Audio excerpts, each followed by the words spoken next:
And welcome back. We have been joined in studio this morning by the mayor of Belize City, none other than Bernard Wagner.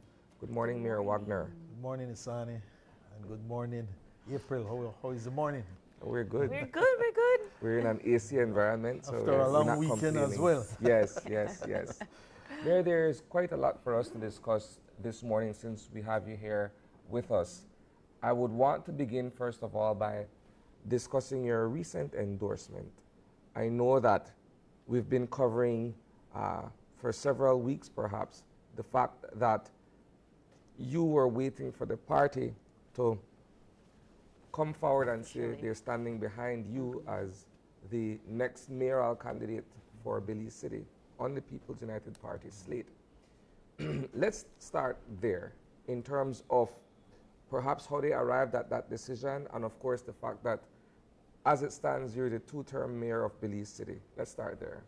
Yeah, again, as you rightfully said, the process really started some time back,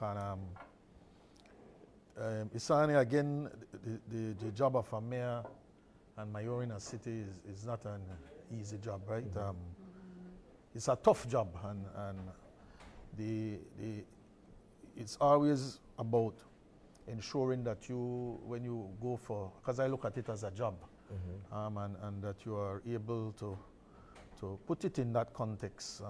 That is a tough job, and you certainly, myself as a two-term mayor, was looking at my terms and conditions in respect to going back on the job, and fortunately, I was able to get the endorsement of the party once again to really finish the job. We have a lot of work to do for the city. As you can see, the City Council Act really drive what are some of the duties and what are some of the responsibilities of a city council. And it's always about ensuring that you take care of the streets, that you take care of the drains, that you pick up the garbage, that you take care of parks, playgrounds, cemeteries. It's the legal mandate. But recently, that has been expanded, both regionally and internationally, that you, as a council or as a municipality, there's more to being a mayor than just the legal mandate. So you have to look at local economic development, you have to look at women and youth, you have to ensure that you have activities in your municipality that really drives art, that really drives program, that look at sustainable development, that look at climate change, that look at social inclusion, urban development, and that sort of thing. So it has expanded, and with that expansion, you have to be able to navigate and manage all of these activities with limited resources, and that has been the challenge, as most municipalities have faced, the challenge of scarce resources. And so you have to be able to navigate those challenges that you face. Our council faced the COVID, we faced Lisa, and I do believe that our council really came together during COVID and performed pretty well without having a blueprint, without having a playbook. With Lisa as well, we were able to clean up the city, taking out over 60,000 tons of debris out of the city within a three-week span. And so the residents of the city look at confidence. When they're looking for a mayor, they look at, can we trust that person at the wheel during times of crisis? Competency of the individual, and more overall, being able to see if you're accessible, if that person is approachable, and does the person really let out the accountability and all those transparency mechanism that really is important in any municipality. Let me ask you a question here, Mayor Wagner. As a voter, I'll put myself in the shoe of someone who's going to the polls in March 2024. Why should I vote for you after 6 years, 2 terms in office? You've had sufficient time to be able to accomplish 2 mandates.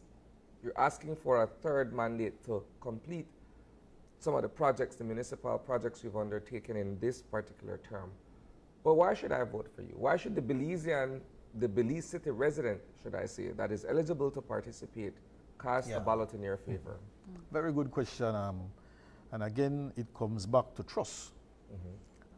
It comes back to confidence. It comes back that, listen, as a voter, do I, as a voter, have the confidence in that individual that when crises do occur, how has that individual performed? And we look right back at COVID. We didn't have any blueprint for COVID. But you look back now and say, the council under the leadership of Mayor Wagner was able to navigate COVID without firing not one staff. We were able to continue to deliver the core services of the city, picking up the garbage, cleaning the drains, and we couldn't do infrastructure works during that time due to limited resources. But now, when COVID has passed, how has that individual performed? What has he done in terms of his legal mandate? And now, as you look across the city, you see the number of streets being constructed, being rehabilitated, either by way of concreting or either by way of chip and seal. 71 streets. 71 streets we got done, right? And we had made a plan for 90 streets. So we have completed 71 of those streets already. That has expanded to now 131 streets. How does that person perform in managing the finances of the council?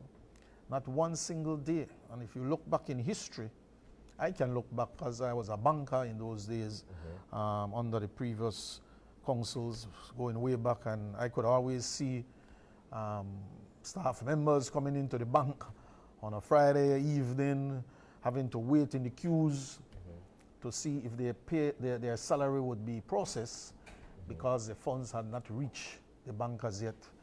It had to get some measure of authorization from the bankers. That has never occurred under this city. Has the council performed in picking up the garbage in a timely fashion? We have been on the beat with that. Have the council engaged the city in activities, community activities? We have a huge list of cultural activities. So have the council driven local economic development? We have done all of those things aside from our legal mandate, and that is at the end of the day, the voter should look at. So that is, you're asking for a continuation of growth. So then what is your ultimate vision, and what is it that you want? 2024 is coming, yes, but then you have another 3 years to continue to fulfill that vision. Yeah, we have, again, so much to get done for the city. We have always spoken about a smart city, and we continue to drive activities that is in line with a smart city. A smart city can be anything you think you want that to be.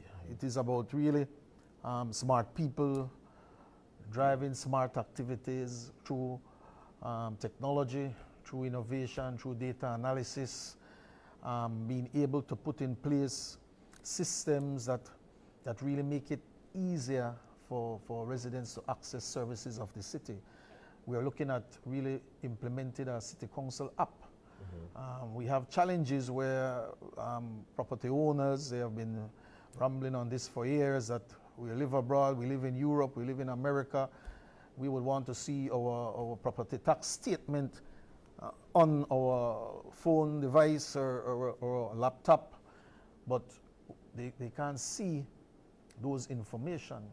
And so if we are able to develop an app for the city council, those residents living abroad or property owners living abroad are able to access the app, see the property tax when it is become due, see the daily rate on the penalties for not paying on time, so that they have a running balance in their head that this is what I owe the city in terms of trade, in terms of liquor, in terms of property taxes, and in terms of all the other services that the city provides. And so that is again being smart. We continue to look at smart solutions in terms of our traffic lights, in terms of our parking meters, in terms of our smart parking facility. We are developing the niche parking facility. Very shortly, you'll be seeing that completely hot mix, having non-manual processes that the driver could access the park. You will have smart technology in terms of security, and that will be a model park that will be implementing all across the city in some of those abandoned lots that we have seen. Let me quiz you on this for a moment here. The primary mandate of the council, as part of its legal obligation, so to speak, is looking at streets and drains. But the People's United Party has in the past been on record to say, well, you can't eat street. Then we look at the fact that you are now trying to achieve 90 streets in Belize City. You're 29 shy of, well, you're 19 shy of that benchmark.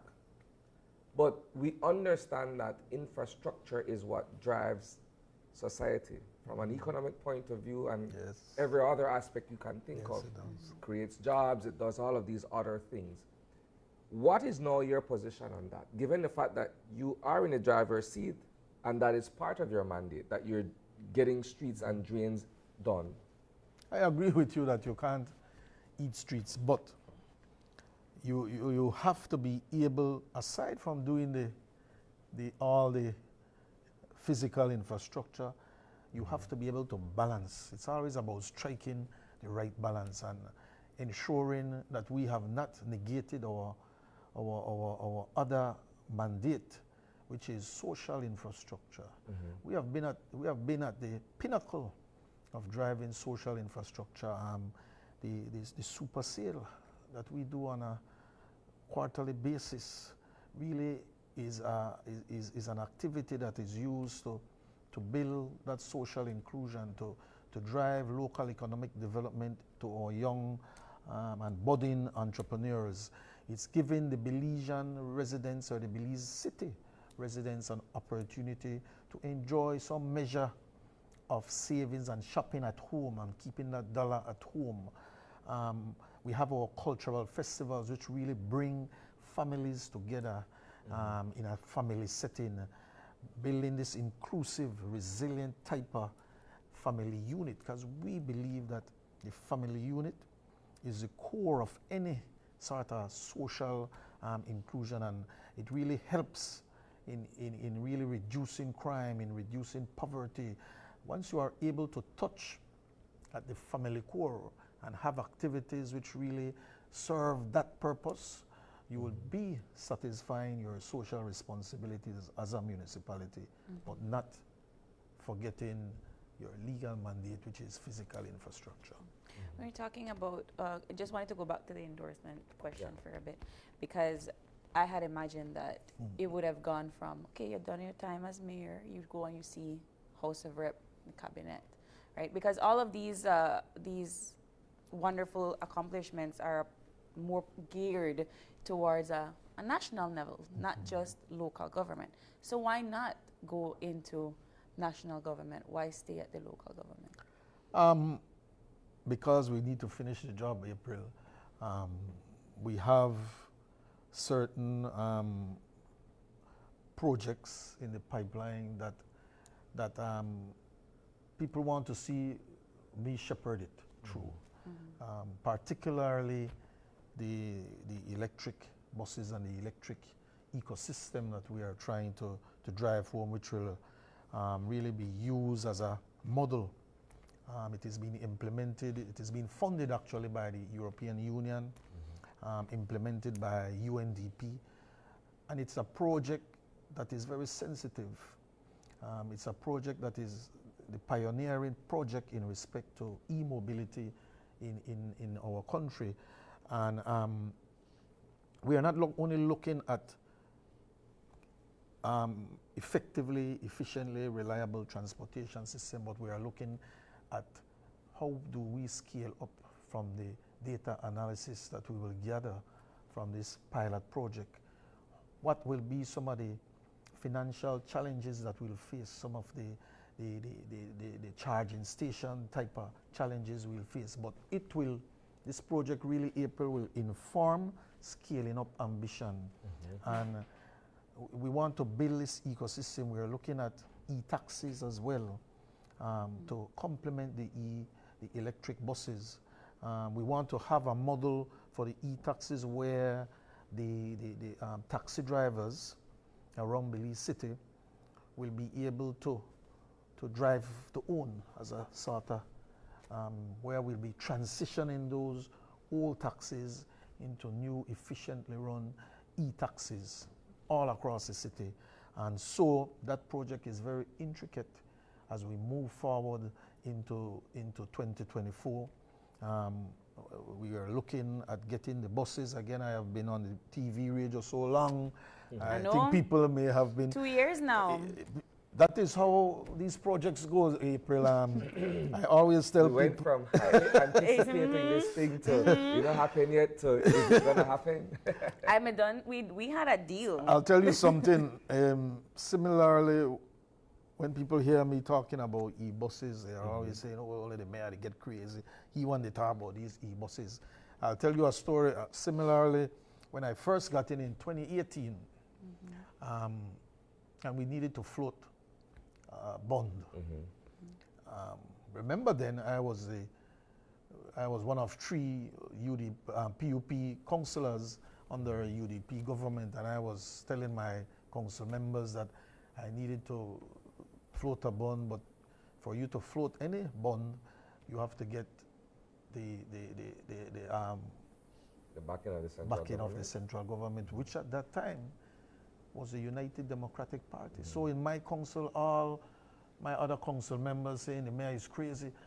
Does he think that Dean Barrow will pass a bond through cabinet and through the house for him? Support your initiative.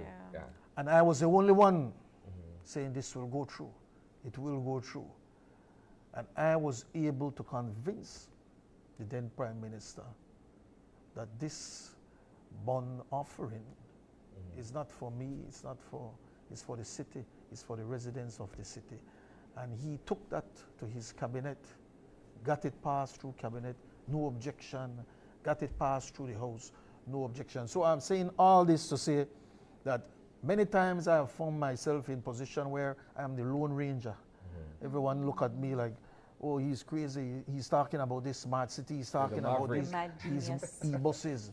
But I am telling them 10, 20 years from now, Isani and April, when you look back at a modern city, electric buses running all across the city.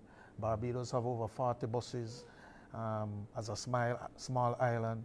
You will say, listen, I remember Mayor Wagner was 20 years ago was always talking about this, and watch how that will form is part of your legacy as head of municipal government. Yes. But when you are establishing these master plans, as you will, and one day, I mean, you know, let's see that you win your election next year and you continue your vision.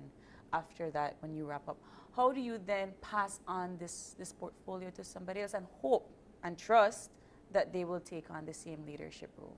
We have bright young people coming along every day.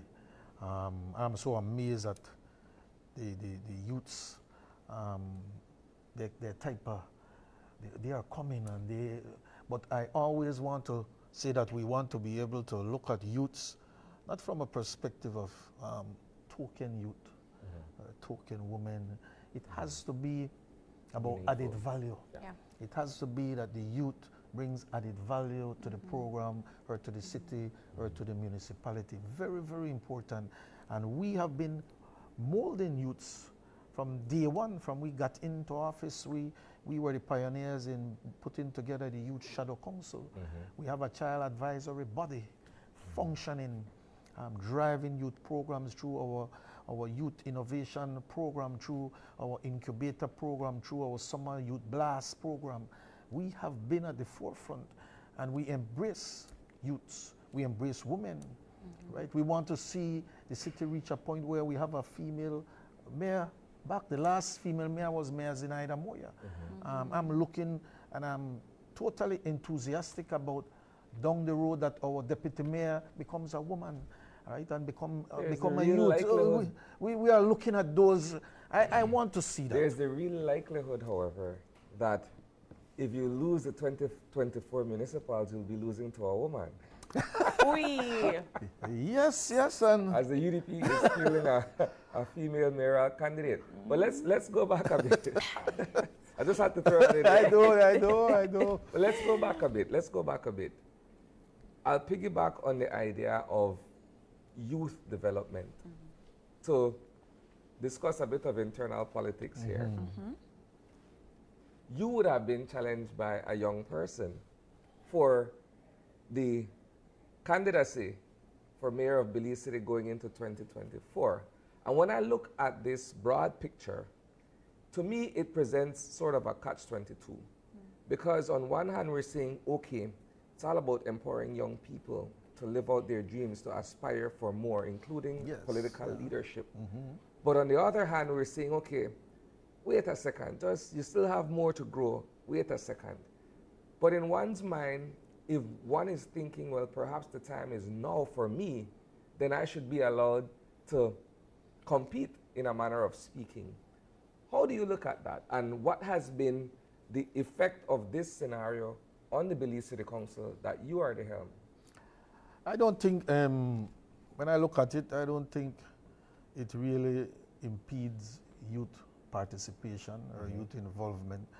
The road of politics is a long runway, right? It's a very, very long runway, and you, as a youth, you have to be able to travel that road, enjoy the journey, right? It's a journey that will challenge you, but the challenges that you face on that journey builds you up and give you the experience. I'm certain that the young deputy Alan Pollard will learn so much more from this experience about politics, and will prepare him for a better performance down the road.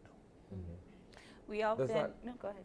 Does that change the dynamic, the outcome of what transpired last week, where you were openly endorsed by your party, essentially says that the other two candidates who had already signed up to run in a convention, they would have to stand down. This includes Lawrence Ellis, this includes Alan Pollard, right?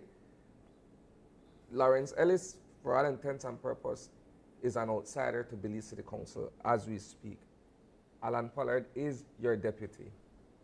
What, if any, has that changed the dynamic between yourself and your deputy in terms of the work that you guys are doing as a municipal body? It will not change any dynamics, in my view. We are both professional individuals. I've worked in organizations for 30 plus years, and we have had, and during that journey, I may have had misunderstandings with other people.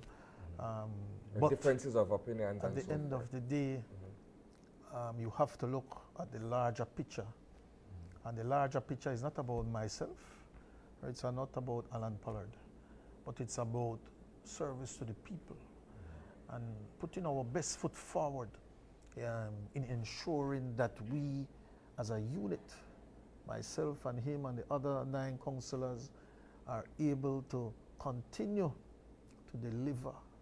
There are so many issues in the city that people want service. They want their streets fixed. We have over 700 plus streets in the city. We have businesses that want to continue to thrive. Young entrepreneurs want to continue to thrive. We have done excellent work for all the city. And so we have to look past our internal issues and look externally, so that at the end of the day we have one common denominator, and that is service to the people. We're looking at your current council, your council members. There is also the case of Mr. Micah Gooden, who is away studying. You're looking now in 2024, and your council that is going to be leading. Where does he lie in this particular situation, and are you now looking for new council members to take the mantle? Well, actually, there will be convention for other council members. We have about 21 aspiring councillor candidates, and I believe that convention will be held on the 5th of November. We are hoping that we get young people who want to serve. It can't just be that we're young and we come there to serve ourselves. We have to come them in to serve the people. We have to be able to read the Constitution, the City Council Act. The City Council Act is right there that guides every way how you, as a young councillor, navigate. Right? The offices. Go ahead, Ham. You are in arguably the most unique position of them all at this point. In 2018, as the deputy party leader, Curdell Hyde, said, there was a struggle to get people to run. Yes. Now the party is at the height of its popularity. Now we have to turn people down. I say, we have to put a process in place where we could actually vet the candidates and go to convention and what have you. So, but you will go forward uncontested at this point. But you're looking back and you're saying to yourself, man, it's been a journey from then till now, because they've gone from nobody no want to join the team to everybody. Too much people want to join the team. How are you looking at that? I look at it that the council and the People's United Party has been a shining example for youths and for participation. We have worked pretty well, and now there are this agitation. We want to serve, we want to serve, we want to be a part of that good Belize City Council. I tell you, when I reached into City Hall, we were at the old building on North Front Street. And I walked into that office and looked at the decay in the office, the morale of the staff. We set very early that we had to change the culture and the morale of the staff. We had to look at how can we build capacity, and how can we build competency, and how can we retain some of the good people that we have here. And if I haven't mentioned this as yet, but in our last caucus, the council approved a 6% salary raise for all of our staff, which will really be effective in April of 2024. And really, the good thing about that raise that we did, it was done through a lot of consultation. We looked at the pay scales, and we wanted to bring our staff up to industry standards in respect to how are our salary matching with industry standards, and we were pretty low, and so that kind of had a brain drain that every time we get a good talent in, someone will pluck it from us and take it.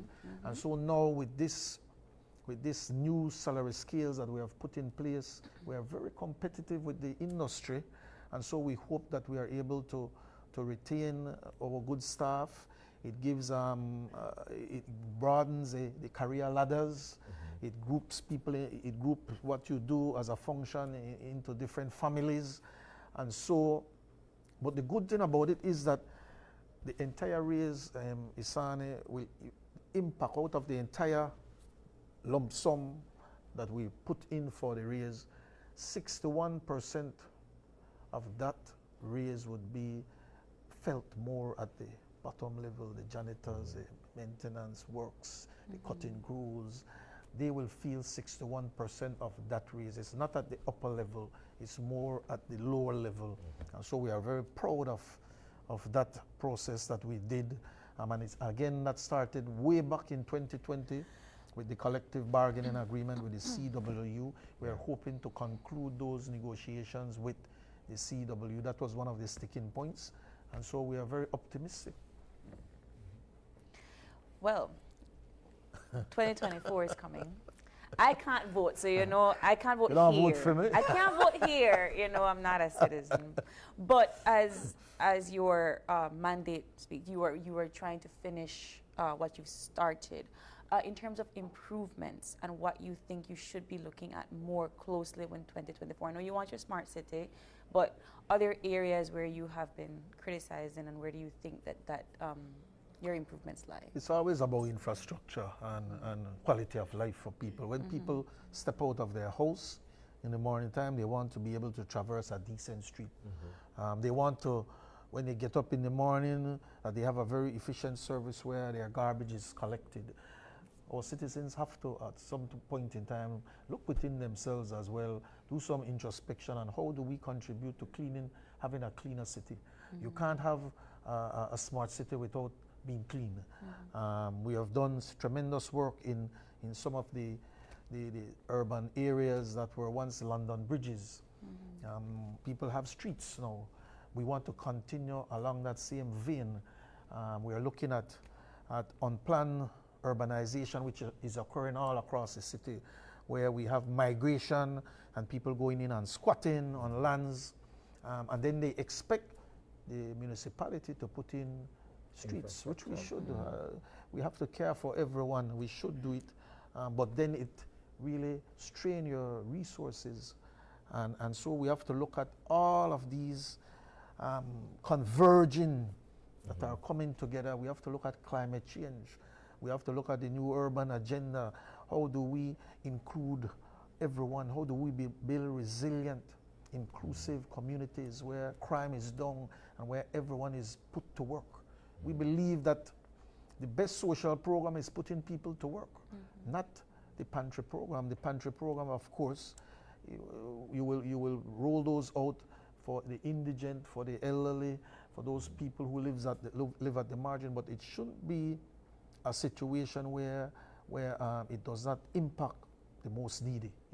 Pantry program should be for the most needy, but the best social program is putting people to work. We have done that with these community festivals that we have so much artists. We are contributing to the orange economy. Each and every time we have a Super Sale, each and every time we have a community festival, we are contributing to the local economic development. And so for 2024 and beyond, we want to continue infrastructure works. We want to have greater social inclusion. We want to look at how do we build a resilient society where women and youth are propelled forward.